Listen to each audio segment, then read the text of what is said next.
Assalamualaikum warahmatullahi wabarakatuh. Salam sejahtera bagi kita semua. Om Swastiastu, Namo Buddhaya, salam kebajikan, salam Pancasila.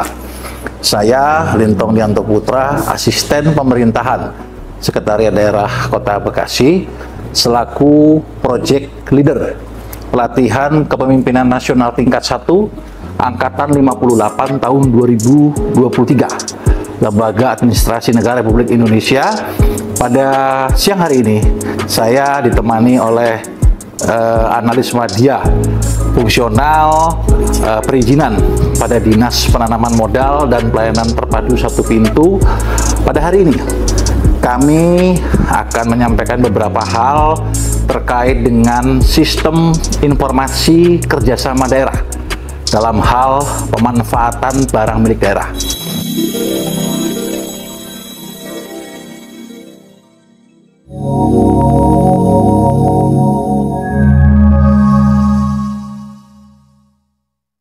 Dalam sistem ini tentunya terjadi suatu kolaboratif, yaitu penguatan kolaborasi antara pemerintah daerah, kementerian, lembaga dalam bentuk atau melalui sistem informasi kerjasama daerah dalam hal pemanfaatan barang milik daerah. Siang hari ini kita akan menjelaskan beberapa hal terkait sistem informasi ini.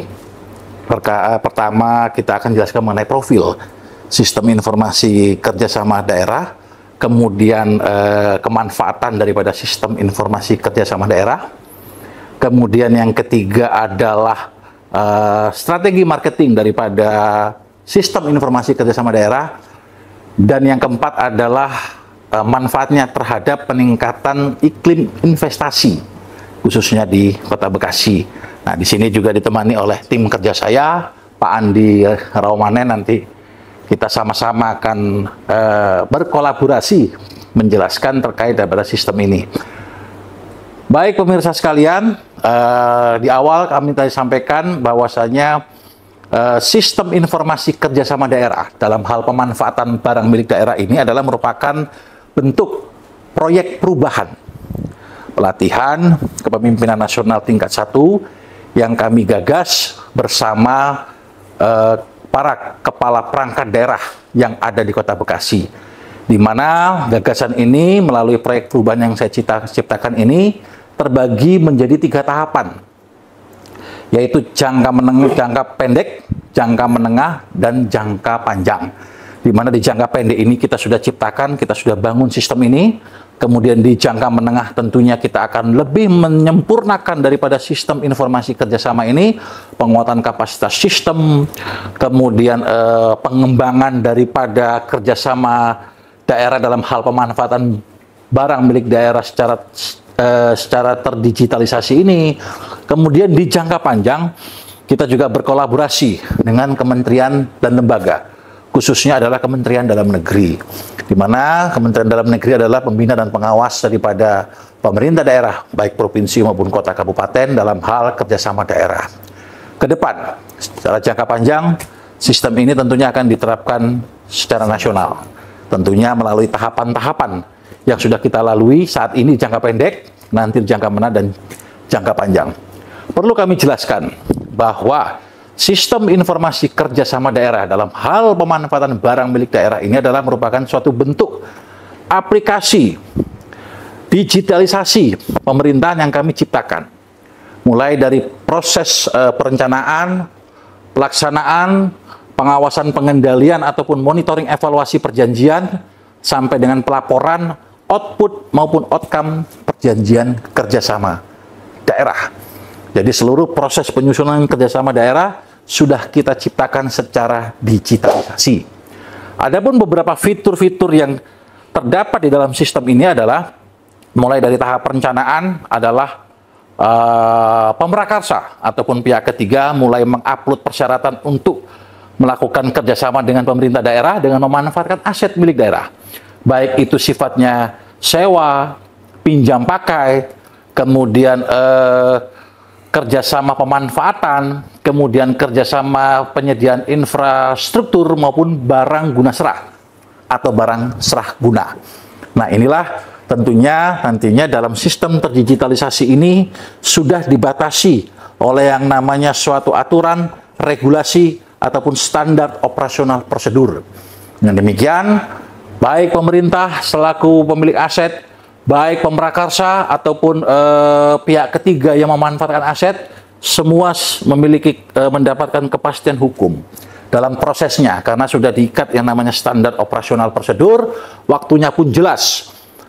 Proses penyelesaian perjanjian pembuatan suatu ataupun penyusunan proses perjanjian kerjasama ini, sehingga tidak ada yang dirugikan antara para pihak, justru menguntungkan para pihak, khususnya pihak pemrakarsa dan pemerintah dalam menjalin suatu kerjasama daerah, khususnya dalam hal pemanfaatan barang milik daerah.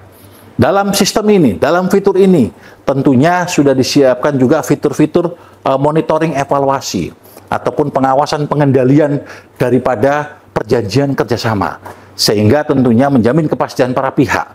Dalam klausul-klausul pasal-pasal dalam perjanjian kerjasama diikat dalam suatu sistem ini. Misalkan dari pihak ketiga melakukan suatu pembangunan yang memanfaatkan aset, tentunya secara timeline proses perjanjian itu sudah diawasi, sudah dimonitor melalui sistem ini, melalui early warning system. Nah, ini adalah untuk membatasi ataupun melindungi hak dan kewajiban para pihak. Tujuannya apa? Adalah untuk melindungi atau menghindari terjadinya one prestasi para pihak. Tentunya fitur early warning system ini akan mengingatkan para pihak. Tentunya ada hal-hal dalam proses penyusunan perjanjian kerjasama atau pelaksanaan perjanjian kerjasama ini, tentunya harus kembali pada koridor perjanjian kerjasama. Early warning system ini mengingatkan kepada kita semua bahwasanya perjanjian kerjasama yang sudah dibuat tentunya harus dievaluasi secara periodik. Kita menghindari adanya suatu proses perjanjian kerjasama yang dilakukan evaluasi hanya ketika terjadi persoalan ataupun permasalahan. Kita rubah mindset, kita rubah pola pikir bahwa suatu tindakan administrasi atau proses administrasi yang dilakukan oleh pemerintah ataupun pemrakarsa ataupun mitra dalam proses perjanjian kerjasama ini tentunya terus dilakukan monitoring, evaluasi, progres daripada pelaksanaan perjanjian kerjasama ini, khususnya dalam hal sewa, bangun guna serah, pinjam pakai, kerjasama pemanfaatan, maupun kerjasama penyediaan infrastruktur. Selanjutnya perlu kami jelaskan bahwasanya sistem informasi kerjasama daerah dalam hal pemanfaatan barang milik daerah ini tentunya selaras dengan apa yang namanya sistem pemerintahan berbasis elektronik berdasarkan Permen Pan RB nomor 59 tahun 2020, di mana dalam sistem ini secara paripurna harus mencakup 5 hal, baik tingkat informasi, tingkat interaksi, tingkat transaksi, tingkat kolaborasi, dan tingkat optimum. Perlu kami jelaskan, dalam sistem ini sesuai dengan Permen Pan RB 59 tahun 2020, tingkat informasi bahwasanya sistem ini harus benar-benar secara paripurna, secara settle, menyiapkan informasi-informasi tentang kerjasama kepada pengguna layanan atau kepada masyarakat yang akan melaksanakan kerjasama dengan pemerintah Kota Bekasi. Informasi mengenai persyaratan, administrasi maupun teknis untuk menjalin suatu perjanjian kerjasama, kemudian ada pengaduan, ada layanan WhatsApp pengaduan, kemudian informasi proses atau e-tracking, artinya mengetahui sampai sejauh mana proses perjanjian kerjasama ini berjalan, ataupun sudah mau pertengahan ataupun sudah mau selesai. Masyarakat tidak perlu khawatir karena dari sistem informasi ini sudah terakomodasi dan bisa dilihat secara terang benderang oleh masyarakat. Kemudian interaksi ini adalah menciptakan suatu hubungan dua arah antara para pihak, baik pihak pertama maupun pihak kedua, dalam menjalin suatu perjanjian kerjasama secara digitalisasi. Artinya komunikasi efektif antara dua pihak terkait dengan proses-proses yang sedang dijalankan terkait perjanjian kerjasama. Kemudian tingkat transaksi. Yang ketiga, tingkat transaksi ini sampai sejauh mana, artinya transaksi informasi dari para pihak ini terjalin. Artinya komunikasi yang dibangun secara efektif oleh para pihak, melengkapi persyaratan, kemudian hal-hal hak dan kewajiban, kemudian proses dalam proses penyusunan draft perjanjian. Nah, itu perlu adanya suatu interaksi antara para pihak. Kemudian tingkat kolaborasi. Tingkat kolaborasi ini bahwa sistem informasi kerjasama daerah ini adalah dapat menjamin adanya kolaborasi dengan para stakeholder yang ada. Perlu kami jelaskan bahwasanya sistem informasi kerjasama ini yang kita bangun ini ke depan di jangka panjang harus dapat diterapkan secara nasional. Artinya menyeluruh di seluruh pemerintah kota kabupaten, provinsi maupun kementerian lembaga. Inilah bentuk kolaborasi yang kita ciptakan di mana sistem yang akan kita bangun ini akan terkoneksi dengan pemerintah provinsi selaku wakil pemerintah pusat, kemudian dengan kementerian atau lembaga. Nah, di sini fungsi adalah kita bangun kanal-kanal untuk terkoneksi dengan kementerian lembaga, pemerintah provinsi. Tujuannya adalah bentuk pembinaan dan pengawasan kementerian lembaga, khususnya Kementerian Dalam Negeri, terhadap proses ataupun pelaksanaan perjanjian kerjasama yang dilaksanakan di pemerintah daerah provinsi maupun di pemerintah daerah kota atau kabupaten di Indonesia. Kanal inilah nanti yang akan memberikan ruang pembinaan dan pengawasan pemerintah pusat untuk bisa memantau, bisa memonitor seluruh perjanjian kerjasama yang ada di daerah. Kita hilangkan, kita ubah mindset cara berpikir bahwa pemerintah pusat itu hanya tahu ketika ada persoalan. Tidak ada persoalan pun pemerintah pusat harus memahami, harus tahu apa-apa saja progres yang dihasilkan oleh pemerintah daerah. Baik itu pemerintah daerah provinsi maupun pemerintah daerah kabupaten dalam proses perjanjian kerjasama. Kemudian tingkat optimum yang terakhir. Tingkat optimum ini bagaimana sistem atau aplikasi ini diciptakan untuk benar-benar secara terintegrasi, terkoordinasi, terkoneksi, cepat, mudah, transparan, dan accountable untuk memberikan pelayanan kepada masyarakat. Kita kembali ke PP 28 2018 tentang kerjasama daerah, bahwasanya kerjasama daerah yang diciptakan melalui sistem terdigitalisasi ini adalah tujuannya adalah untuk meningkatkan kesejahteraan masyarakat dan percepatan pemenuhan pelayanan publik. Ada hal yang lebih penting lagi. Kalau kita berbicara soal kerjasama, itu adalah untuk meningkatkan investasi suatu daerah. Bagaimana terjadinya suatu investasi daerah dari hubungan kerjasama, tentunya ada kerjasama sewa, bangun guna serah, kemudian pinjam pakai, kerjasama pemanfaatan maupun kerjasama penyediaan infrastruktur, tentunya adalah dapat menciptakan suatu income kepada daerah, PAD daerah, dan meningkatkan suatu investasi atau iklim investasi suatu daerah. Nah, di sini juga hari ini kami bersama berkolaborasi dengan Pak Andi Raumanen, salah satu pejabat fungsional Madya dari Dinas Penanaman Modal dan Pelayanan Terpadu Satu Pintu, tentunya akan secara detail menjelaskan apa sih manfaatnya sistem kerjasama ini terhadap investasi. Silakan rekan saya. Siap, Pak Lintong. Ini sangat luar biasa proyek perubahannya. Berkah buat kita semua tentunya nanti ke depan, seperti kita telah uji pabrikan konsep dari aplikasi kerjasama daerah ini di beberapa daerah. Kebetulan saya mengikutinya. Terima kasih. Ini sangat luar biasa karena dengan ada aplikasi secara elektronik dalam sebuah kerjasama, tentunya di sini banyak juga dilakukan dengan pihak swasta atau privat. Tentunya dengan kejelasan tadi ada fungsi perencanaan. Betul ya. Dengan sistem ini akan muncul nanti fungsi perencanaan. Kerjasama wilayah mana yang bisa dikerjasamakan, tempat mana kerjasama untuk apa, pemanfaatannya seperti apa, fungsi perencanaan daerah akan lebih dapat termanfaatkan dengan baik. Kedua, fungsi pengendalian. Betul. Nah, kembali lagi perencanaan, pengendalian. Karena dengan adanya kerjasama yang baik, penatausahaan yang baik, proses yang baik, tentunya hak dan kewajiban juga akan terpenuhi. Baik kepada pemerintah, juga terhadap pelaku usaha, khususnya dalam bidang investasi atau penanaman modal. Banyak kita dengar, karena kita juga, saya yakin Pak Lintong mengambil konsep ini karena adanya gap atau kesenjangan antara suatu keharusan yang dalam sebuah kerjasama dengan kenyataan yang terjadi di beberapa daerah. Pasti ini sudah dilakukan evaluasi pengamatan yang mendalam ya Pak Lintong ya.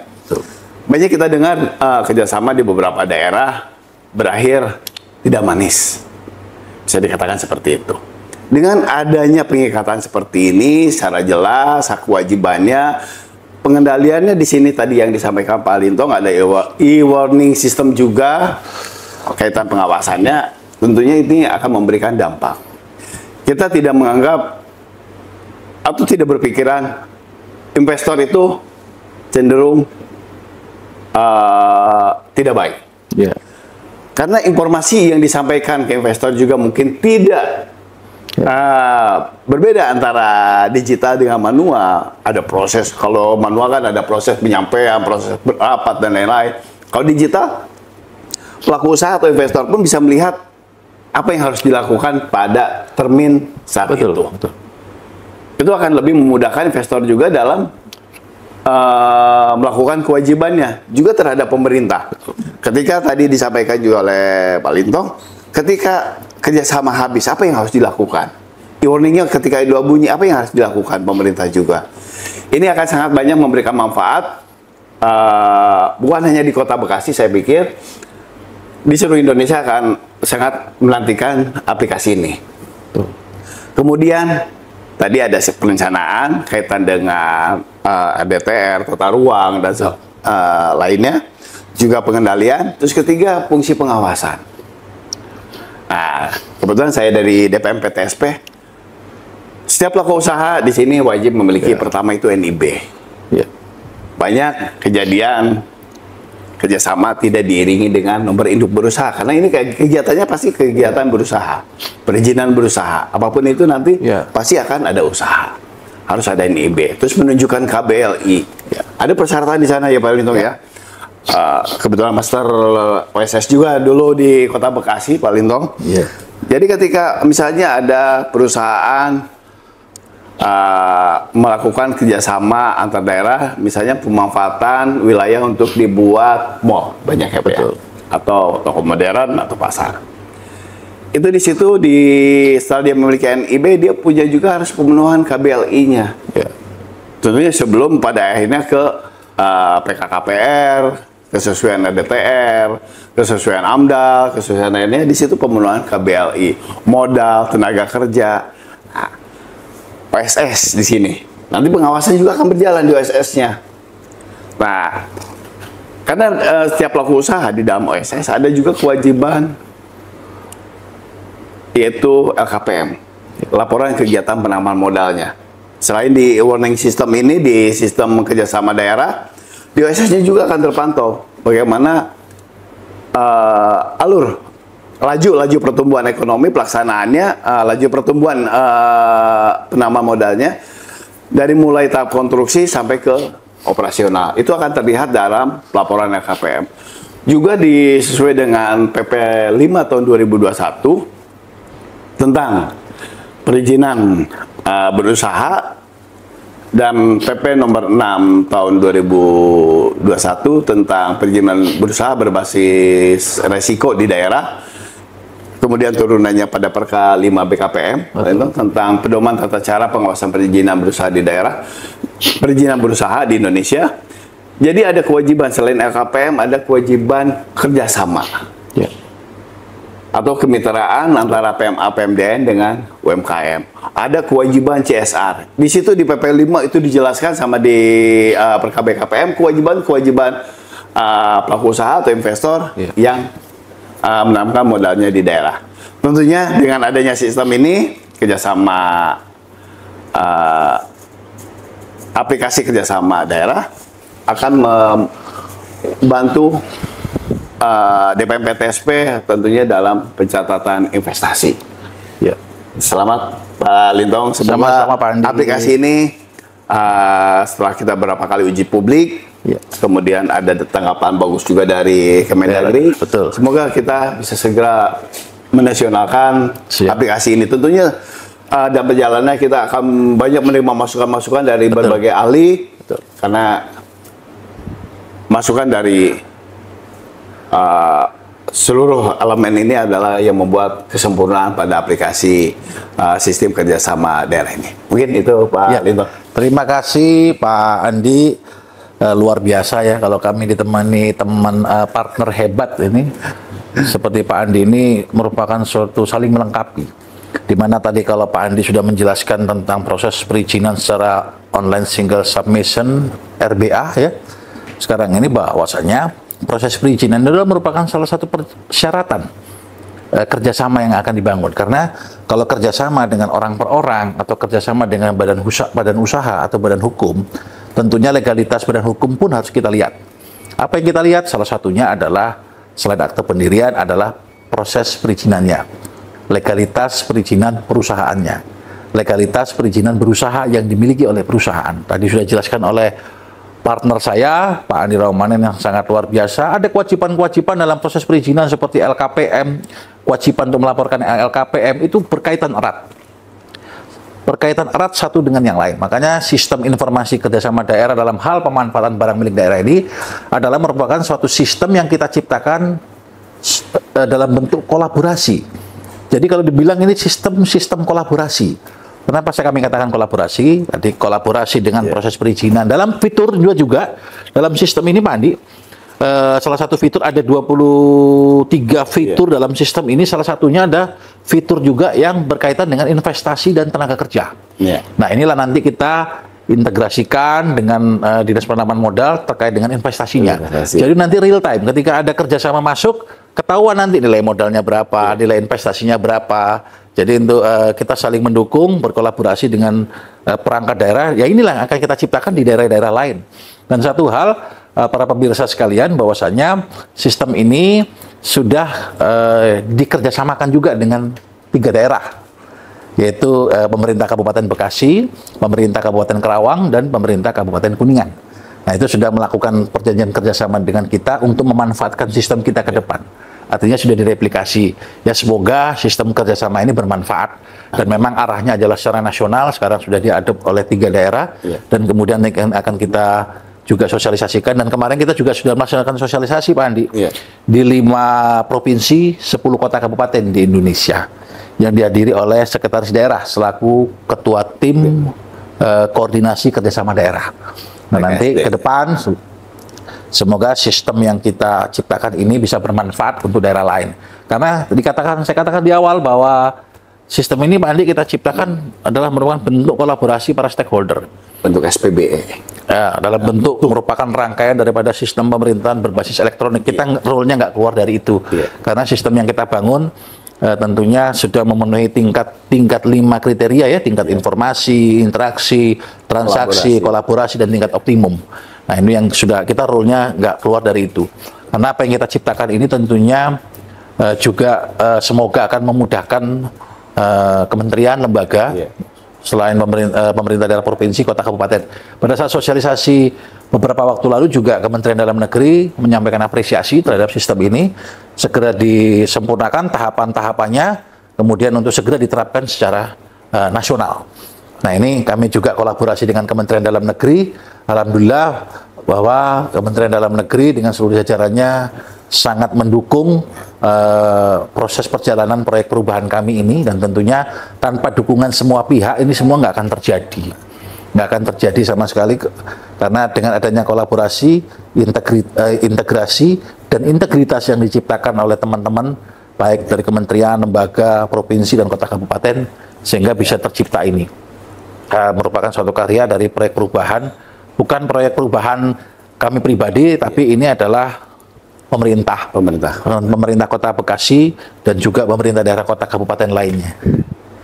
Saya rasa mungkin itu para pemirsa sekalian, tentunya dalam prosesnya kami mohon didoakan agar dalam tahapan-tahapan selanjutnya kita bisa menyempurnakan sistem ini. Dan tak kalah pentingnya, sebelum kami akhiri, bahwa sistem ini kita juga berkolaborasi dengan Badan Cyber dan Sandi Negara Republik Indonesia. Kita banyak menerima masukan dan sudah dilakukan penetrasi sistem, yaitu sistem keamanan terhadap sistem ini.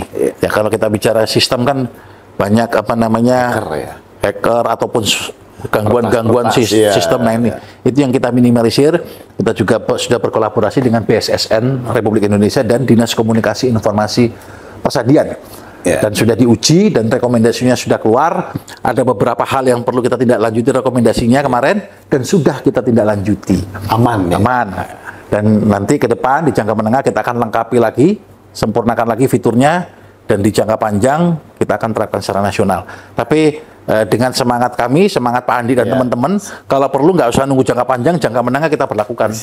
Ya kalau bisa lebih cepat, lebih baik kan Pak Andi ya. Iya. Nah itu para pemirsa sekalian. Jangan menunda ya. Jangan menunda. Nah, pada siang hari ini kita berbagi ilmu, kita sharing, tentunya masukan dan saran dari pemirsa sekalian sangat